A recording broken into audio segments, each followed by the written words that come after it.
Media మిత్రులకు మరి press మిత్రులందరికీ కూడా నమస్కారం తెలియజేస్తున్నాను. ముఖ్యంగా మీడియా మిత్రులు మరి కొంతమంది సోషల్ మీడియాలో అదేవిధంగా ఒక ఛానలు అది ప్రజల పక్షాన మాట్లాడకుండా వాస్తవాల గురించి మాట్లాడకుండా ఉండడం మూలంగా ఆ ఒక్క ఛానల్ కూడా మీ అందరికీ తెలిసిందే. ఆ ఒక్క ఛానల్ విషయంలో నేను మాత్రము వాస్తవం అన్నది అది అనలేదని నేను చెప్పడం లేదు. ఒక్క ఛానల్ దృష్టిలో పెట్టుకొని వాళ్ళ కుటుంబం వాళ్ళ గురించి మంచిగా మాట్లాడితే తప్ప ప్రజల గురించి కానీ లేకుంటే ఎస్సీ ఎస్టీల గురించి కానీ బీసీల గురించి కానీ అన్ని వర్గాల ప్రజల గురించి మాట్లాడడం వాళ్ళకి ఇష్టం లేదు. వాళ్ళ కుటుంబం వాళ్ళ కుటుంబ సభ్యుల గురించి తబల కొడితే అప్పుడు దాంట్లో బ్రహ్మాండంగా బ్రేకింగ్ న్యూస్ ఇస్తారు, బ్రహ్మాండంగా ఫస్ట్ పేజీలు వస్తుంది కావచ్చు. అది వాళ్ళ ఇష్టం, వాళ్ళ ఛానల్ వాళ్ళ ఇష్టం, నేను కాదనలేదు.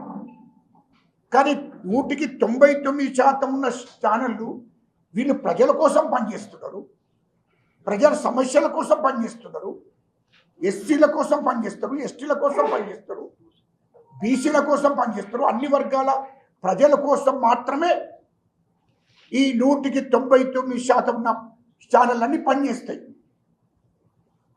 ఈ ఛానళ్ళకి అందరికి కూడా ప్రజల సమస్యలు ముఖ్యం.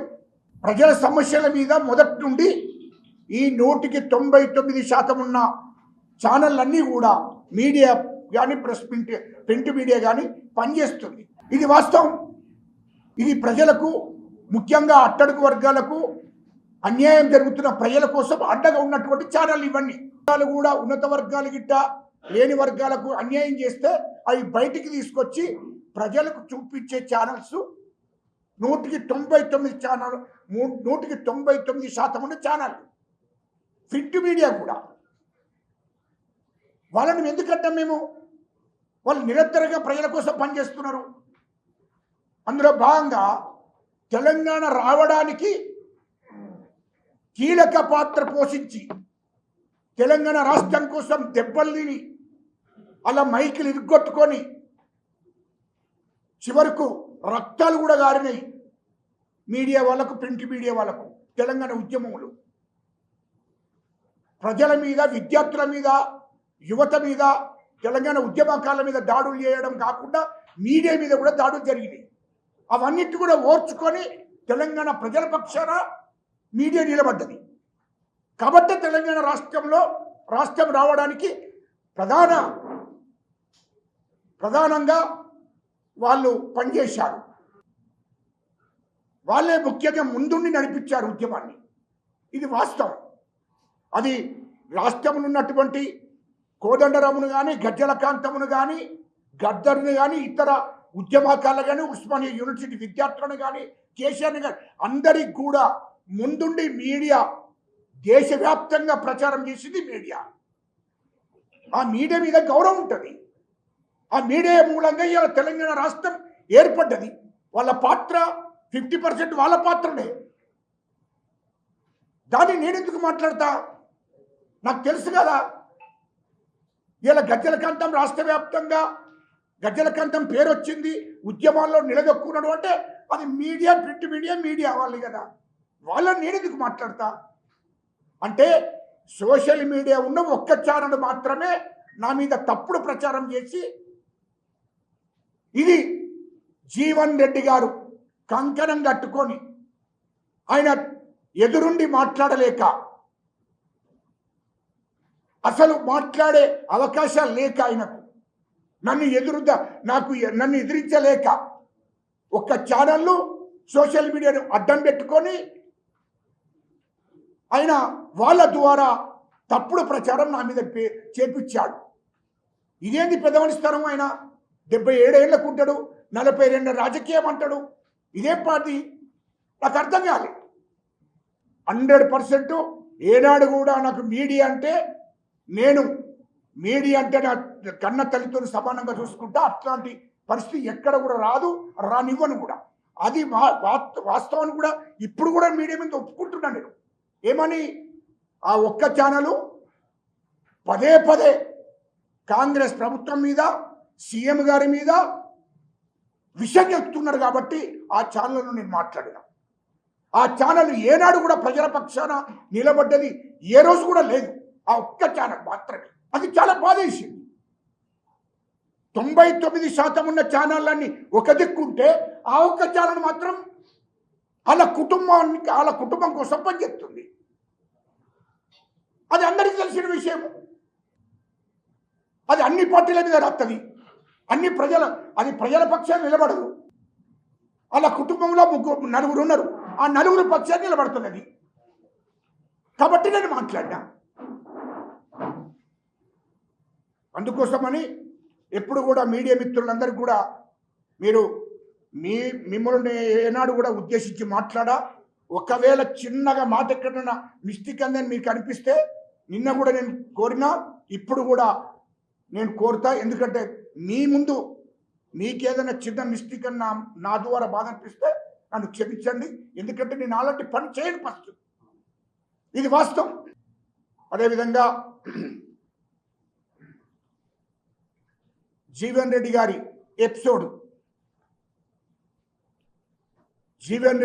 ఎపిసోడ్ ఏంటంటే, ఇవాళ కాంగ్రెస్ పార్టీ జీవన్ రెడ్డి గారిని మోసింది 42 సంవత్సరాలు. కాంగ్రెస్ పార్టీని జీవన్ రెడ్డి గారు మోయలే. కాంగ్రెస్ పార్టీ జీవన్ రెడ్డి గారిని మోసింది. 14 సార్లు కాంగ్రెస్ పార్టీ టిక్కెట్లు ఇచ్చింది 40 ఏళ్లలో. దాంట్లో 6 సార్లు మాత్రమే గెలిచాడు. అది గుర్తుపెట్టుకోవాలి జీవన్ రెడ్డి గారు. రెండోది, నీవు రాష్ట్ర మంత్రి అవకాశాలు 2 సార్లు ఇచ్చింది కాంగ్రెస్ పార్టీ. 3 సార్లు ఎంపీగా అవకాశాలు ఇచ్చింది కాంగ్రెస్ పార్టీ. నీకు ఏమి అన్యాయం జరిగిందో అది చెప్పు. కాంగ్రెస్ పార్టీ ద్వారా కాంగ్రెస్ పార్టీ నీకు నష్టం ఎక్కడ చేసిందో అది చెప్పు ప్రజలకు. నీ వయసు 77 సంవత్సరాలు, 42 సంవత్సరాలు కంటిన్యూగా నీకు టిక్కెట్ ఇచ్చింది వాస్తవం కాదా? నీవు గుండె మీద చేసుకొని చెప్పు జీవన్ రెడ్డి గారు. నీకు అన్యాయం జరిగిందా? 14 సార్లు టిక్కెట్లు ఇచ్చి ఈ 42 ఏళ్లలో జగిత్యాల్లో నీవు తప్ప ఇంకెవరికన్నా టికెట్ వచ్చిందా? కాంగ్రెస్ పార్టీని అంటే ఈ చివరి దశలో నువ్వు పురుగులబడితే నీకు కాంగ్రెస్ పార్టీని అంటే ఇది కరెక్ట్ కాదు. 42 సంవత్సరాలు కాంగ్రెస్ పార్టీ పెట్టిన అన్నం తిని కాంగ్రెస్ పార్టీ టికెట్ మీద నిలబడి కాంగ్రెస్ పార్టీ టికెట్ మీద గెలిచి మంత్రివై నీ కుటుంబం కోసం మాత్రమే నువ్వు పనిచేసుకున్నావు. కాంగ్రెస్ పార్టీకి పనిచేయాలి నువ్వు. ఎక్కడ 42 ఏళ్లలో ఎక్కడన్నా కాంగ్రెస్ పార్టీ గెలవాలని ఈ రాష్ట్రంలో ఎక్కడన్నా ఓ కాంగ్రెస్ పార్టీ గెలవాలని పనిచేసినవా? నీ మూలంగా కాంగ్రెస్ పార్టీ ఎక్కడైనా గెలిచిందా? ఇదే ఉమ్మడి కరీంనగర్ జిల్లాలో ఎక్కడైనా కాంగ్రెస్ పార్టీ కొరుట్ల కానీ లేకపోతే చొప్పదండి కానీ ధర్మపురి కానీ కరీంనగర్ ఉమ్మడి జిల్లాలో ఎక్కడన్నా నువ్వు ఏబట్టి ఎమ్మెల్యేలు ఎక్కడైనా గెలిచిండ్రా? ఎంపీలు ఎక్కడైనా గెలిచిండ్రా? జడిపి చైర్మన్ నీ మూలంగా ఒక్కడైనా గెలిచిండ్రా? అరే 42 ఏళ్లలో నువ్వు మాత్రమే గెలిచి 6 సార్లు నువ్వు మాత్రమే గెలిచినవు, నువ్వు మాత్రమే మంత్రి అయినవు. నీ తమ్ముడిని జగిత్యాల అవకాశం అంతా నీ తమ్ముడిని మున్సిపల్ చైర్మన్ చేసినావు. ఇవాళ నీ కుటుంబ సభ్యులే కాంగ్రెస్ పార్టీ మహిళా అధ్యక్షురాలు, నీ కుటుంబం నీ మరదలే. నీ కుటుంబ సభ్యులే ఆడ జిల్లా అధ్యక్షులు, రాష్ట్ర కమిటీలో ఉన్నారు, జిల్లా కమిటీలో ఉన్నారు. 5గురు కాంగ్రెస్ పార్టీ సభ్యులు. ఇంకా కాంగ్రెస్ పార్టీ కార్యకర్తలకు ఎక్కడన్నా కమిటీలలో అవకాశం కల్పించావా? నువ్వు 5గురు నీ ఇంట్లో వాళ్ళే ఉంటారావా? ఇది నీ చరిత్ర. రెండవది, నువ్వు ఎమ్మెల్సీగా నిలబడ్డావు. ఎమ్మెల్సీగా నిలబడితే మా కాంగ్రెస్ పార్టీ పెద్దలు గౌరవనీయులు శ్రీధర్ బాబు గారు, మా ఐటీ శాఖ మంత్రి గారు, శ్రీధర్ బాబు గారు ఎప్పటి టీఆర్ఎస్ పార్టీ అధికారంలో ఉన్నప్పుడు 2019లో మా శ్రీధర్ బాబు గారు కాంగ్రెస్ పార్టీ బిడ్డ, కాంగ్రెస్ పార్టీలో పుట్టి పెరిగిండు, కాంగ్రెస్ పార్టీ రక్తం ఉన్నటువంటి శ్రీధర్ బాబు గారు నిన్ను ఎంబడి పెట్టుకొని మొత్తం తిరిగి నిన్ను ఎమ్మెల్సీకి గెలిపించాడు. నువ్వు ఖాళీగా ఎప్పుడున్నావుగా? ఖాళీగా ఎప్పుడున్నావు? ఎమ్మెల్సీగా ఉండి మళ్ళీ ఎమ్మెల్యే టికెట్ తీసుకున్నావు 2023లో. 2023లో ఎమ్మెల్యే టికెట్ తీసుకున్నావు. ఎమ్మెల్సీ ఉన్నాను ఉండగా, కానీ మరి నేను ఎమ్మెల్సీ ఉన్నా కదా, ఎమ్మెల్యే టికెట్ పలాని రెడ్డికి ఇవ్వండి, పలాని బీసీ నాయకుడికి ఇవ్వండి, పలాని ఎస్సీ నాయకుడికి ఇవ్వండి, నేను గెలిపిస్తాను చెప్పావా? పోనీ జగిత్యాల కాన్స్టిట్యూన్సీలో ఏ కార్యకర్తల కోసం నువ్వు త్యాగం చేసినావో అది స్పష్టంగా చెప్పు. మీడియా సోదరులారా, మరి ఆ ఛానల్ చూస్తోంది కావచ్చు, ఇంకొక ఛానల్ సోషల్ మీడియా సోదరులారా, మరి మీరన్నా చెప్పండి. మీ జీవన్ రెడ్డి దిక్కు మీరు దప్పులు కొడుతున్నారు కదా, మీరు తిరిగి జవాబు చెప్పండి. కాంగ్రెస్ పార్టీలో జగిత్యాల కాన్స్టిట్యూన్సీలో కార్యకర్తలకు ఎక్కడన్నా న్యాయం జరిగిందా? జీవన్ రెడ్డి గారు బట్టి ఎవరికైనా ఇండస్ట్రీ పెట్టుకున్నారా? ఎవరికైనా జీవన్ రెడ్డి గారు ఎమ్మెల్యేగా మంత్రి ఉండగా కాంట్రాక్టులు, చిన్న కాంట్రాక్టులు, జగిత్యాల్లో పెద్ద కాంట్రాక్టులు ఎవరికైనా కాంగ్రెస్ కార్యకర్తలకు ఇచ్చిండా? మొత్తం వాళ్ళ అన్నదమ్ములు, వాళ్ళ తమ్ములకేనే, మొత్తం ఆయనకు సంబంధికులకేనే, ఆయన కుటుంబ సభ్యులకేనే ఆ కాంట్రాక్టులు ఇస్తే కమిషన్లు ఆయనకేనే. ఏ కార్యకర్తలు బాగుపడ్డారు జగిత్యాల కాన్స్టిట్యూన్సీలో, జగిత్యాల జిల్లాలో? అది మొదలు చెప్పు అంటున్నా జీవన్ రెడ్డి గారికి. ఏందా కాంగ్రెస్ పార్టీకి నువ్వు చేసింది ఏంటిది? కాంగ్రెస్ పార్టీ పేరుతోని ఎదిగినవు తప్ప నువ్వు కాంగ్రెస్ పార్టీకి చేసింది ఏమీ లేదని అంటున్నా. నీ ఎంబడి 40 ఏళ్ళు జెండా పట్టిన వాళ్ళంతా వాళ్ళ కుటుంబాలు నాశనమైనవి. 40 ఏళ్ళు కాంగ్రెస్ జెండా పట్టుకున్న వాళ్ళు వాళ్ళ కష్టం వాళ్ళు చేసుకుంటూ వాళ్ళ పని వాళ్ళు చేసుకున్నారు.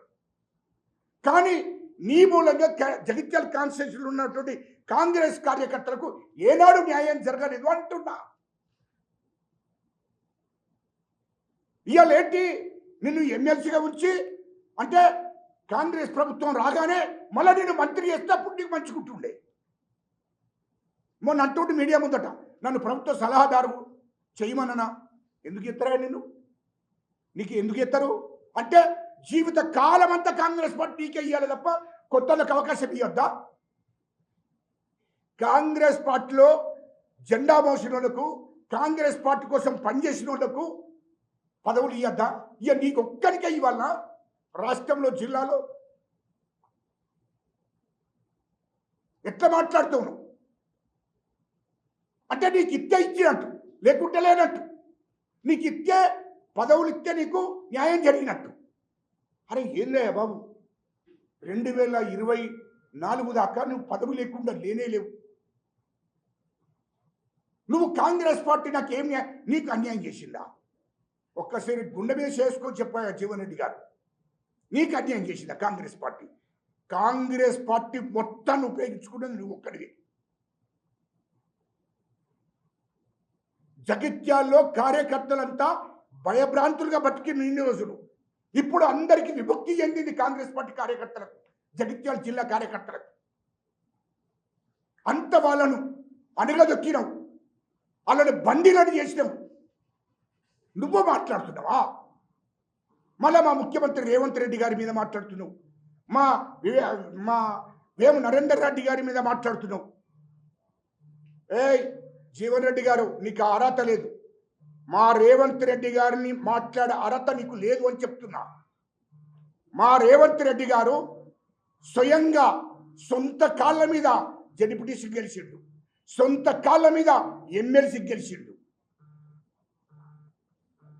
ఎమ్మెల్యే గెలిచిండు, ఎంపీగా గెలిచిండు. కానీ ఆయన కాంగ్రెస్ పార్టీకి వచ్చినప్పటి నుండి ఎంపీ గెలిచి 100 మంది కార్యకర్తలకు సహాయం చేసిండు. అది గుర్తుపెట్టుకును. కాంగ్రెస్ పార్టీని భుజస్కంధాల మీద వేసుకున్నాడు.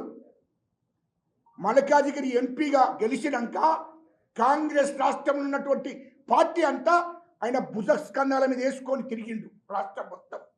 నీ లెక్క ఇంట్లో వండలేదయ్యా, మంత్రి అయ్యి ఎమ్మెల్యే అయ్యి నాకెందుకు, నా కుటుంబం బాగుంటేంది, నా కుటుంబం నేను బాగుంటే సరిపోతుంది అని అనుకోలే. ఓ జీవన్ రెడ్డి గారు, మా ముఖ్యమంత్రి రేవంత్ రెడ్డి గారు ఆయన ఎంపీగా ఉండే కాంగ్రెస్ పార్టీని భుజస్కంధాల మీద తీసుకొని రాష్ట్ర వ్యాప్తంగా తిరిగిండు.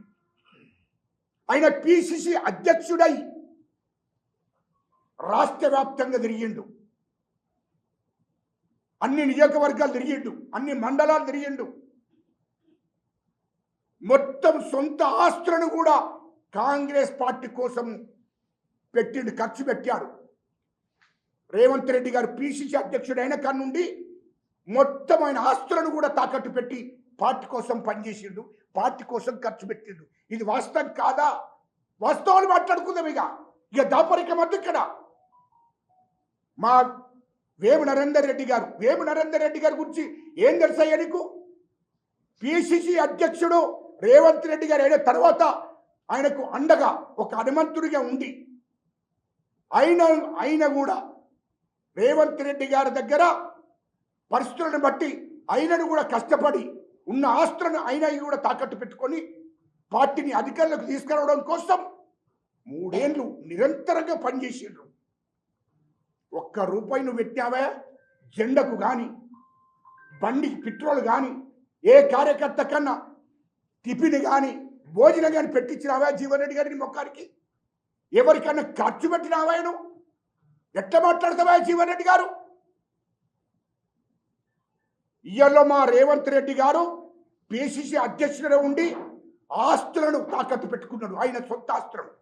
ఇయ్యలో వేము నరేందర్ రెడ్డి గారు సొంత ఆస్తులను తాకట్టు పెట్టుకున్నాడు. ఇద్దరు కలిసి పార్టీని రాష్ట్ర వ్యాప్తంగా